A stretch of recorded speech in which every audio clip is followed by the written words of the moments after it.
Olá, pessoal! Bora aprender matemática? E hoje, continuando nosso estudo de funções trigonométricas, nós vamos para a função tangente, que é a função da imagem de x e a tangente de x.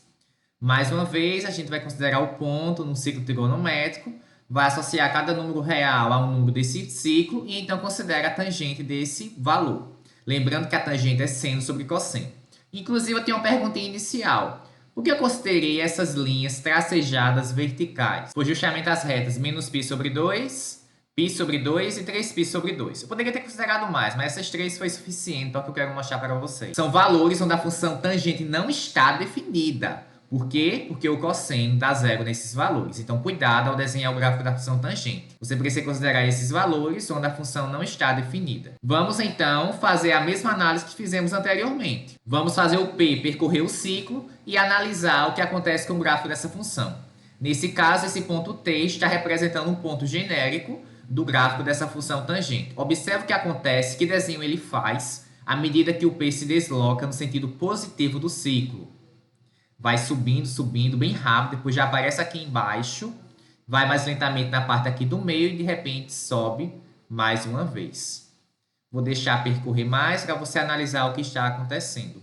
Observe que o comportamento é bem diferente do que nós tínhamos visto para as funções seno e cosseno. E de maneira geral, se você considerar o gráfico todo dessa função, que é o gráfico da função tangente de x, ele terá esse formato. Vários valores onde a função não está definida. E eu tenho aquelas perguntinhas para fazer para vocês. Essa função é periódica? Observe como existe um padrão de repetição no gráfico dessa função. E qual é o período dessa função? Da função seno e da função cosseno, o período era 2π. Só que nessa daqui, observe que o período é mais curto. O período é π.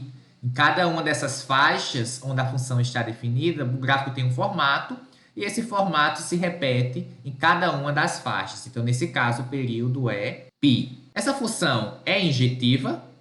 O que vocês me dizem? Se você considerar a reta toda, claro que não vai ser. Porque, por exemplo, observe que em 0, em π, em 2π, em 3π, a função tangente, justamente porque o seno dá zero.